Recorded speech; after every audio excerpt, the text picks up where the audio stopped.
Ease of starting business में आज भी देश बहुत पीछे रह गया है हमारा। गन खरीदना आसान है, रेस्टोरेंट खोलना मुश्किल है। सरकार ने तो पॉलिसी बना दिया पर बैंक लोन देने को तैयार नहीं। नमस्कार, स्वागत है आपका। मैं Vivek Bindra, founder and CEO बड़ाबिजनेस.com।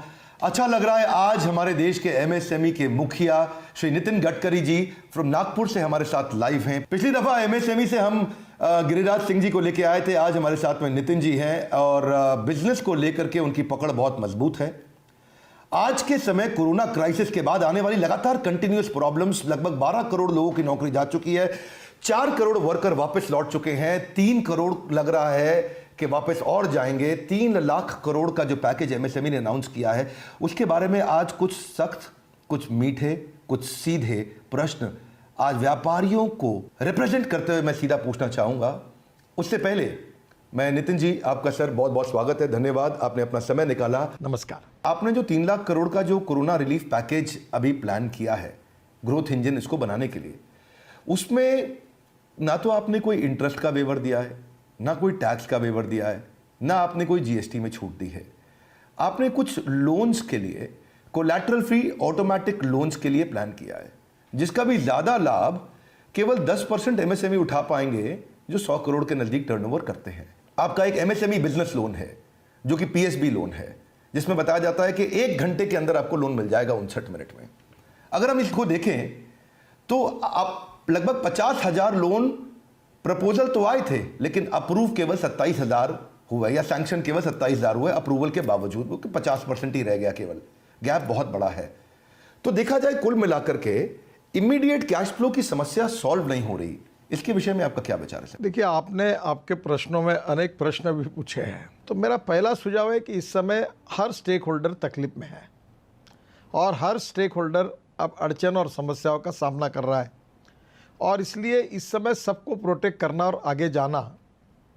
आखिर क्या है, फल्ली से उतना ही तेल निकल सकता है जितना उसके अंदर में है जी। सरकार की भी अपनी मर्यादा होती है। दूसरे, आपने जो बात कही थी योजना के बारे में, वो बिल्कुल कुछ प्रमाण में सही भी थी। मैंने अपने मिनिस्ट्री में एक सॉफ्टवेयर डेवलप किया है और अभी हम हमारे एमएसएमई इंडस्ट्री के बारे में जितने बैंक्स है, सिडबी है, इन्होंने कितनी केसेस की, कब सबमिट हुई, क्या हुआ, और आपको पता होगा बीच में 3-4 महीने पहले अशोका होटल में सभी बैंकों के चेयरमैन के साथ, चेयरमैन एमडी और निर्मला जी और मैं, ऐसी मीटिंग हुई। और मीटिंग में मुझे ये ध्यान में आया, तो मैंने बैंक जो चर्चाएं हुई वो आपको बता रहा हूँ। उसका अभी मेरे पास सॉफ्टवेयर डेवलप हुआ है कि कौन सी योजना में कितने लोगों ने एप्लीकेशन किया, कितनी प्रोसेस हुई, कितने को लोन मिला। तो आपका पहला मुद्दा उसमें थोड़ा तथ्यांश है कि 1 घंटे में मंजूर किया पर डिसबर्समेंट नहीं किया। तो मंजूर करना ये अपेक्षा है, जब डिसबर्समेंट होगा तो सही में लोन मिलेगा। तो आप जो कह रहे हो वो बिल्कुल सही है। तब अभी मैंने बैंक वालों को पूछा तो बोला हमारा टारगेट था, हमने मिनिमम टारगेट पूरा किया। फिर मैंने और निर्मल ने कहा, मिनिमम टारगेट आपको किसने दिया? और ये मिनिमम टारगेट नहीं है, आपका टारगेट जो है ये आपका इससे और मिनिमम टारगेट बढ़ सकता है। तो इसलिए आपको मैक्सिमम काम करना है, जितनी केस आती है उतनी करनी है। तो नेचुरली ये कंट्रोल होने के कारण ये जो प्रॉब्लम थे आपके, वो हमने काफ़ी प्रमाण में दूर किए हैं। आपने और जो प्रश्न पूछा था जी, जीडीपी ग्रोथ का, तो 29% एमएसएमई का कंट्रीब्यूशन जीडीपी में है, और उसमें से हमारा एक्सपोर्ट जो अभी है फिलहाल उसका 48% हमारा है एमएसएमई से होता है, और करीब 11 करोड़ जॉब क्रिएट किए गए हैं। हमने ये टारगेट तय किया है, मुझे आई डोंट नो ये पूरा होगा या नहीं होगा, पर 5 साल में हम 29% जीडीपी ग्रोथ के बजाय हम लोग 50% कम से कम ग्रोथ में कंट्रीब्यूट करेंगे, और ये जो 48% एक्सपोर्ट है उसको 60% ले जाएंगे। और तीसरी बात हमने कही थी कि 11 करोड़ जॉब क्रिएट किए, 5 साल में 5 करोड़ नए जॉब क्रिएट करेंगे। अब इसमें सबसे इम्पॉर्टेंट चीज़ है, 3 टारगेट को छोड़कर तो अभी हमने एक नया एंगल इसमें लिया है कि हम लोग एग्रो एमएसएमई खोलेंगे। दूसरा एक बात मैं कहूँगा जिसमें आपका भी सहयोग चाहिए कि अब इंडस्ट्री जो आता वो नोएडा में घुसता है, गाजियाबाद में घुसता है, उधर वो गुड़गांव में जाता है, इधर मुंबई जाता है, पुणे जाता है, हैदराबाद जाता है, बेंगलोर जाता है, और कलकत्ता जाता है, चेन्नई जाता है। तो ये हमारे लिए अच्छा नहीं है। इंडस्ट्री का डिसेंट्रलाइजेशन होना चाहिए, ये माइग्रेंट लेबर आने की ज़रूरत ही नहीं है। तो हमारा प्रयास ये है कि विलेज जो है ग्राम पंचायत, वही अभी हम एमएसएमई, एग्रो एमएसएमई वही खुलेगी, या एमएसएमई खुल सकती है कोई भी, वो वहाँ की स्कूल और कॉलेज को भी चला सकते हैं, हॉस्पिटल को भी चला सकते हैं, और वही वो ये रेंटल हाउसिंग का फ़ायदा लेकर या लो कॉस्ट अफोर्डेबल हाउसिंग का प्रधानमंत्री वहाँ एक स्मार्ट विलेज भी तैयार करें, और ऐसा करके एक एक विलेज में हम लोग इस प्रकार की इंडस्ट्री पैदा हो, विशेष रूप से 115 एस्पिरेंट डिस्ट्रिक्ट और विशेष सोशली, इकोनॉमिकली, एजुकेशनली बैकवर्ड जो ट्राइबल है, एग्रीकल्चर और रूरल है, वहाँ खुले, हैंडलूम, हैंडीक्राफ्ट से लेकर वहाँ काम बढ़े, इस प्रकार का प्लान है और इस पे ऊपर हम जोर देने वाले हैं। जैसा कि भी आपने बताया कि हमारे को डिसेंट्रलाइज करना है बिजनेस को, ऐसा नहीं हो कि खाली दिल्ली, एनसीआर, मुंबई, बैंगलोर, हैदराबाद में बिजनेस हो, डिसेंट्रलाइज आप उसे करना चाहते हैं। पर ये लो प्रोडक्शन कैपेसिटी के कारण, चूंकि बिजनेस तो इंडिया में आना चाहिए था यूएस और चाइना के झगड़े के बाद में, पर उसमें काफ़ी बिजनेस बांग्लादेश या वियतनाम या और देशों की तरफ मुड़ रहा है। कैसे वो एक लो प्रोडक्शन कैपेसिटी को बिल्ड करें? क्यों नहीं हम चाइना की तरह इंडस्ट्रियल नेटवर्क क्लस्टरिंग बिल्ड करते? चाइना में कपड़ों के लिए पूरा एक शहर है, फर्नीचर के लिए पूरा एक शहर है, इलेक्ट्रॉनिक्स के लिए पूरा एक शहर है, मोबाइल हैंडसेट मैन्युफैक्चरिंग के लिए पूरा एक शहर है, और इंडिया में आज भी वो इंडस्ट्रियल नेटवर्क क्लस्टरिंग की कमी के कारण उस इंफ्रास्ट्रक्चर जिसके कि आप चैंपियन माने जाते हैं, इसलिए प्रश्न मेरा आपसे और ज़्यादा महत्वपूर्ण हो जाता है और उसका रेलेवेंस बढ़ जाता है कि इस कमी के कारण हम चाइना से compete नहीं कर पा रहे, जिसको हम बोलते हैं कि नेटवर्क क्लस्टरिंग। इसके विषय में आपका क्या विचार है और क्या विजन है आपका? इस फॉरेन इन्वेस्टमेंट को हमारे देश में लाना, ये हमारे देश की इकोनॉमी के लिए बहुत बड़ी आवश्यकता है। पहली बात तो ऐसी है कि अभी हमारे यहाँ इंडस्ट्री नहीं आई, वियतनाम में चली गई, बांग्लादेश में चली गई, इस प्रकार की एकदम बहुत जल्दी कोई निदान करना उचित नहीं होगा। एक बात ज़रूर है कि रेडीमेड गारमेंट के सेक्टर में बांग्लादेश हमसे आगे है, तो कोई रेडीमेड गारमेंट के इसमें अगर है चाइना की इंडस्ट्री, तो बांग्लादेश जाने की संभावना हो सकती है। अब ऐसा है कि हमारे देश में स्किल्ड मैन पावर है। दूसरी बात, सबसे इम्पॉर्टेंट चीज़ है कि हिंदुस्तान एक बहुत बड़ा मार्केट है जो यहाँ बेच सकते हैं। और तीसरी बात, अब हमारे ports, railway connectivity, road connectivity, इसमें काफ़ी सुधार हुआ है। और जो सबसे आखिरी में आपने बात कही इंडस्ट्रियल क्लस्टर्स, अभी हम 350 इंडस्ट्रियल क्लस्टर्स हमारे प्रोसेस में है।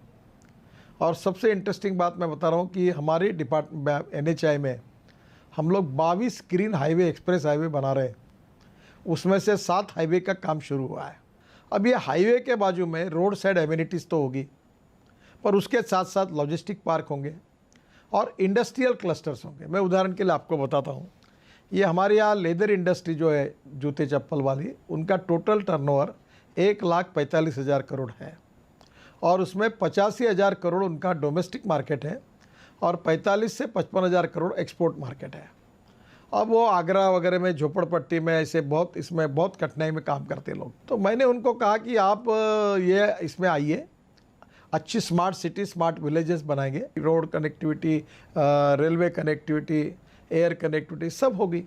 तो आप ये इसमें इनिशिएटिव राज्य सरकार ने भी लेना चाहिए, क्योंकि आखिर ये जो सब्जेक्ट है इंडस्ट्री का, ये there are 3 list. One is state list, जो स्टेट गवर्नमेंट काम करती है, सेंट्रल लिस्ट, जो सेंट्रल सरकार, भारत सरकार काम करती है, और कॉन्करेंट लिस्ट, या दोनों काम करते हैं। तो ये कॉन्करेंट लिस्ट में है।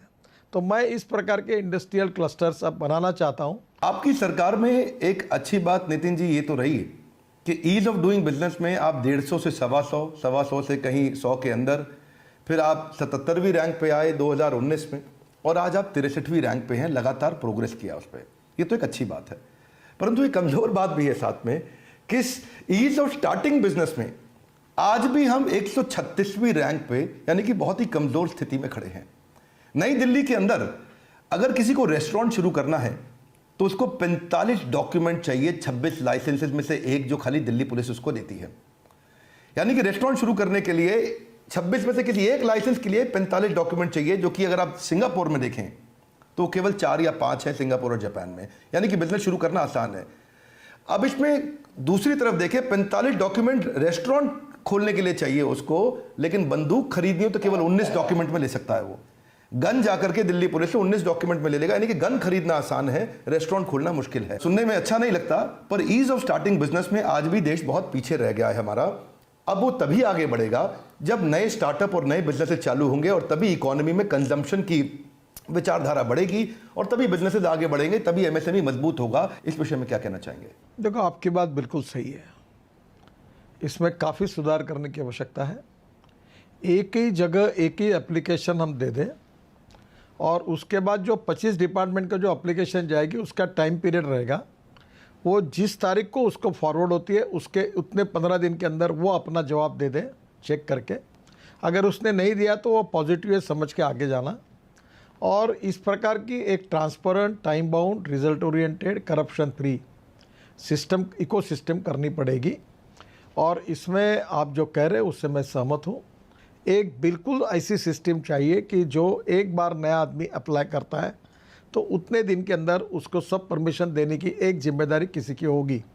और मैं इसमें काम करने की कोशिश कर रहा हूँ, मैं कुछ कर नहीं पाया। मैं बहुत खुले रूप से आपको बता रहा हूँ, क्या आप जैसे अनुभवी एक्सपर्ट लोग, स्टेट गवर्नमेंट, भारत सरकार और कॉरपोरेशन, और ये जो लाइसेंस है स्टार्टअप के, इंडस्ट्री के, ट्रेड के, बिजनेस के, इसका अध्ययन करके ये सिस्टम कैसे बन सकती है, ऐसा आप मुझे दीजिए।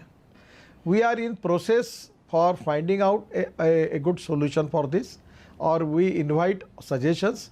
और आप मुझे बताइए कि ये टोटल लाइसेंसेस कितने होते हैं, इसको कैसे करें, और मैं राज्य सरकार को कॉन्फिडेंस में लेकर इस सिस्टम को लॉन्च करूँगा। धन्यवाद नितिन जी। पहले तो मैं बधाई देना चाहता हूँ आपके इतने पॉजिटिव, कंस्ट्रक्टिव और ऑनेस्ट आंसर्स के लिए। आप अपनी कमी को मानते भी हैं और आगे बढ़ने के लिए प्रोग्रेसिव डिसीजंस भी लेते हैं, विच इज़ एक्सीलेंट। दूसरी चीज़ सर, मैं यहाँ पे बात करना चाहता हूँ, क्योंकि आपने सुझाव की बात करी कि सुझाव लेना चाहते हैं। बड़ी एक अच्छी बात है कि 6.5 करोड़ के आसपास हमारे एमएसएमई, 6.25 करोड़ रजिस्टर्ड हैं, रजिस्टर्ड एमएसएमई है, पर उतने ही 6.5-7 करोड़ अनरजिस्टर्ड एमएसएमई भी हैं। यानी कि वो काम तो कर रहे हैं। ये बहुत छोटा व्यापारी है जिसने अपने आप को रजिस्टर नहीं किया, ये कच्चे में काम कर रहा है आज भी। तो ये जो 63.4 मिलियन, यानी कि लगभग 6.5 करोड़ व्यापारी जो आज भी कच्चे में काम कर रहा है, उसको पक्के में लाने के लिए या उसको रजिस्टर करने के लिए आप, क्योंकि इससे देश की इकोनॉमी पर तुरंत इमीडिएट इम्पैक्ट आता है, आपने इसके विषय में क्या सोचा है सर? देखिए, मैं जब से इस विभाग का मंत्री बना हूँ तब से इस विषय पर सोच रहा हूँ। और राम मोहन मिश्रा करके हमारे कमिश्नर थे, और अभी उनकी ट्रांसफ़र हो गई। उन्होंने काफ़ी काम किया, और मैंने उनको ये कहा था कि आप ऐसा करिए कि अटल पेंशन योजना है, प्रधानमंत्री आयुष योजना है, जन धन योजना है, अलग प्रकार की 15-20 स्कीम जो है वो एक जगह लाइए। और जो इस प्रकार से एक चाय का टी स्टॉल वाला है या छोटा सा रेस्टोरेंट है, वो रजिस्टर करने के बाद उसको ये फ़ायदे होंगे और उसके साथ काम करने वाले लोगों को ये फ़ायदे होंगे। ये जब उनको पता चलेगा, लोन मिलेगा, ये मिलेगा, क्रेडिट मिलना चाहिए। क्योंकि हमारे यहाँ ट्रेडिशनल लोगों को डर है कि साला कहीं इनकम टैक्स वाला ना आ जाए, कहीं जीएसटी के लिए मेरे पीछे लग जाएंगे, कोई टैक्स वाले पीछे लग जाएंगे। इसलिए नंबर 2 में काम करो, चुपचाप करो, अपना ख़त्म करो। अभी हमारा एक समोसे वाला था, उसके यहाँ रेड मारा, इनकम टैक्स ने 12 करोड़ मिले। तो ये कैसे कि वो नेचुरली ऐसे कि लोग नहीं आना चाहते। फिर ये धीरे धीरे हम लोग अगर सब लोग टैक्स देने लगे तो टैक्स भी कम हो जाएगा। तो मैं ये मानता हूँ कि इसके लिए उनको कोई बेनिफिट देने पड़ेंगे। दूसरा ऐसा और एक था कि हमारी ये व्याख्या न बदलने के कारण एक ही आदमी 6 एमएसएमई खोलता था, 7 एमएसएमई खोलता था। अब ये व्याख्या बड़ी अभी इसमें सुधार करने से मैं व्याख्यान पे आना चाहता था कि ये कहीं मैं समझ नहीं पा रहा हूँ पूरी तरह से कि आपने व्याख्यान बदल दिया, एमएसएमई की डेफिनेशन बदल दी है। 1 करोड़ तक की इन्वेस्टमेंट और 5 करोड़ का टर्नओवर माइक्रो मानते हैं, और 10 करोड़ तक का इन्वेस्टमेंट और 50 करोड़ के टर्नओवर को आप स्मॉल मानते हैं, और मीडियम 20 से 100 करोड़ हो गया। इन्वेस्टमेंट 20 करोड़ का 100 करोड़, जिसको शायद आपने अभी कुछ और बढ़ाया, जिसको आपने और बदला है। 250 करने का हमारा विचार है। धन्यवाद सर। इसमें जो फायदा हो रहा है नितिन जी, वो फायदा बड़ी ऑर्गेनाइजेशन को हो रहा है, वो तो लाभ उठा पा रही है इसमें, क्योंकि वो अब आसान कैटेगरी में आ गई है। यानी कि जो पहले कॉर्पोरेट था आज उसको एसएमई का बेनिफिट मिल पा रहा है, एमएसएमई का बेनिफिट मिल पा रहा है बड़ी ऑर्गेनाइजेशन को। पर जो सबसे ज़्यादा बड़ी संख्या में सबसे छोटा व्यापारी है वो तो अभी भी पिस रहा है और उसको अभी भी लोन आसानी से नहीं मिल रहा, उसको अभी भी काम करने में तकलीफ आ रही है, उसका कैश फ्लो कमज़ोर है। तो अब इस डेफिनेशन को मैं समझना चाहता हूँ कि इसको बदलने का कारण क्या था, क्योंकि ये तो डायरेक्ट आपकी एक्सपर्टीज़ का उत्तर हमें यहाँ से मिल सकता है, इसीलिए आपसे ये प्रश्न पूछना भी ज़रूरी है सर। देखिए, पहली बात तो ऐसी है कि माइक्रो जो है आजकल आप देखो, आप भी जानते होंगे कि 14 साल पहले 16 साल पहले जो घर हम लोग 10 लाख रुपए में लेते थे उसकी कीमत आज 60 लाख हुई है जी। आज पहले बात ऐसी थी कि 10,000 रुपये मिल जाए तो छोटी महिला पुरुष बिजनेस कर लेते थे। अब छोटा मोटा भी बिजनेस इतने कम कैपिटल में शुरू नहीं होता, और इसलिए माइक्रो, स्मॉल एंड मीडियम अब धीरे धीरे ये करना पड़ेगा। जो बात आपने कही कि माइक्रो में जो आ रहे उसको ज़्यादा कंसेशन देना पड़ेगा, फिर उससे कम कंसेशन स्मॉल वाले को मिलेगा, और उससे कम कंसेशन मीडियम वाले को मिलेगा, और उससे भी कम कंसेशन मेजर इंडस्ट्री को मिलेगा। और दूसरा, इसमें जो ग्रीवेंसेस होते हैं उसको वेरीफाई करके उसको एड्रेस करने की भी सिस्टम तैयार करेंगे। अगर किसी को अगर कानूनी मार्ग से अगर नहीं मिल रहा है तो इमीडिएटली वो हमें कंप्लेंट करें, हम लोग उसके लिए तुरंत इंक्वायरी करें और कार्रवाई करें जी। तो ये बातें इन प्रोसेस है जी। धीरे धीरे आप जैसे लोगों से सजेशन लेकर इसको और लीक प्रूफ और अच्छा बनाया जाएगा। जी। देखो, no one is perfect and no one can claim that he is perfect. उत्तम, अधिक उत्तम, सर्वोत्तम up to infinity. You can not catch your own image. आदमी जीवन भर विद्यार्थी होता है। मैं आपसे कुछ सीखने की कोशिश करूँगा, आप से जो लोगों को आप पढ़ाते हैं वो लोग मुझे अच्छे सुझाव देंगे, उससे सीखने की कोशिश करूँगा। जो मुझे पढ़ता है उसके लिए हाँ कहूँगा, जो नहीं हो सकता है, जो करने लायक नहीं, उसको नहीं कहूँगा। और मेरे भी दोष हो सकते हैं, मिनिस्ट्री में सब कुछ ऐसा नहीं कि कुछ कमियां नहीं होगी, तो मैं वो सब कमियां जो होगी वो आप जैसे लोग जो है, मैं अपनी कमियां खुद नहीं देख सकता हूं पर आप देख सकते हैं मेरी कमियों को। तो आप जैसे लोग जो मुझे सुझाएंगे उसका मैं अध्ययन करूंगा, उसका स्टडी करूंगा और कमियों को सुधारने की कोशिश करूंगा। नई नई स्कीम जो आपके उपयोग को लाने की कोशिश करूंगा। और मैं अक्सर अपने आत्म परीक्षण के लिए तैयार हूं, और मैं ये मानता हूं कि हमारे में निश्चित रूप से कुछ न कुछ कमियां हैं, और आप जैसे लोग, एसोसिएशन, चैम्बर ऑफ कॉमर्स के लोग, एमएसएमई के प्रतिनिधि जो हमको बताएंगे, आइदर कन्विंस मी या कन्विंस बाय मी, इसमें जो बताएंगे हमको कन्विंस करेंगे, उस कमियों को सुधारने की कोशिश करेंगे। इसके लिए आप सबके सहयोग से, with the cooperation of all stakeholders, by maintaining cooperation, coordination and communication between all the stakeholders, हम सब लोग मिलकर इस टारगेट को पूरा करने की कोशिश करेंगे। और ज़रूर आपकी जो भी समस्या होगी, मैं जब भी दिल्ली आऊँगा तो कभी आप मुझे बताइए, मिलिए, जो भी मेरे से हो सकता है मैं निश्चित रूप से करूँगा। ट्रांसपेरेंसी के साथ time bound decision making process होगी, 101% करप्शन फ्री सिस्टम होगी, और आपकी अपेक्षा आपको और आगे जाने के लिए जितना पॉजिटिविटी, प्रोत्साहन और आपका कॉन्फिडेंस बढ़ाने के लिए मैं मदद कर सकता हूँ उतना ज़रूर करूँगा, क्योंकि आप देश के लिए काम कर रहे हैं और आप सबके प्रयासों से देश ही मजबूत होगा। तो मैं ज़रूर आपके साथ काम करूँगा और आपको सपोर्ट करूँगा। यही विश्वास के साथ मैं कहूँगा कि कोरोना की लड़ाई तो जीतेंगे ही, और आर्थिक लड़ाई भी जीतेंगे। हम होंगे कामयाब। कोशिश करने वाले की कभी हार नहीं होती। यह अटल बिहारी जी की वो कविता थी, कदम से कदम मिलाकर चलना होगा। इस स्पिरिट में हम सब लोग आगे जाएंगे। आखिरी बात कि बाजार में आपके एमएसएमई पोर्टफोलियो को लीड करने के बाद से कॉन्फिडेंस बढ़ा था, क्योंकि बाजार का ऐसा मानना है कि बिजनेस को लेके, इंडस्ट्री को लेके, कॉमर्स को लेके आपकी इंटेलिजेंस सरकार में सबसे अच्छे लीडर्स में से एक है। और इस कॉन्फिडेंस के चलते आपसे अपेक्षा भी बढ़ गई है, एक्सपेक्टेशन भी बढ़ गई है कि अब आप आए हैं, एमएसएमई को लीड कर रहे हैं। हालांकि आपकी कॉम्पिटेंस कहीं पोर्टफोलियो को लीड करने की है, ऐसा समाज का, बाजार का, बिजनेस कम्युनिटी का मानना है, क्योंकि आप खुद एक एंटरप्रेन्योर रहे हैं और आप बिजनेस की प्रॉब्लम्स, उनकी समस्याओं को समझते हैं कि उनकी क्या ज्वलंत समस्याएं हैं। परंतु इस समझ के कारण और इस एक्सपेक्टेशन और बढ़ जाने के कारण ये आपसे विजन जानना जरूरी हो गया है। आखिरी मेरा प्रश्न है कि आप अपनी लीडरशिप में अगले आने वाले सालों में भारत देश के व्यापारियों को कहाँ देखते हैं और कहाँ लेके जाना चाहते हैं? मैं ना इंडस्ट्रियलिस्ट हूँ ना व्यापारी हूँ। ये मेरे बारे में एक गलत फहमी है कि मैं अभी सब छोड़ दिया हूँ। मैं सोशल एंटरप्रेन्योर हूँ। अब मैंने अगर मेरा एक्सपर्टाइज टनल रोड ब्रिजेस का है तो मैं बिज़नेस करता हूँ, वो धंधा करता। मैं एग्रीकल्चर में काम करता हूँ जहाँ किसान आत्महत्या कर रहे हैं, और वो मैं ये मानता हूँ कि politics is instrument of socio economic reform. मैं वेस्ट में काम करता हूँ, ये मेरी हॉबी है। मैं बिजनेसमैन और इंडस्ट्रियल नहीं हूँ। अब मेरा जो एमएसएमई को कहना है कि भाई कैपिटल कॉस्ट को कम करो, लेबर कॉस्ट को कम करो, लॉजिस्टिक कॉस्ट को कम करो, और रॉ मटेरियल कॉस्ट को कम करो, और without compromise with the quality production cost ultimately कम करो। और ऑनेस्टी, इंटीग्रिटी, ये 21वीं सदी का सबसे बड़ा कैपिटल है। देखो, जिसको बड़ा बनना है उसमें चोरी करने का कोई कारण नहीं है। अगर हम लोग आज क्या करते हैं कि चोरी करते करते 10 लोग हमको तकलीफ देते हैं, फिर हमको पैसे देते हैं।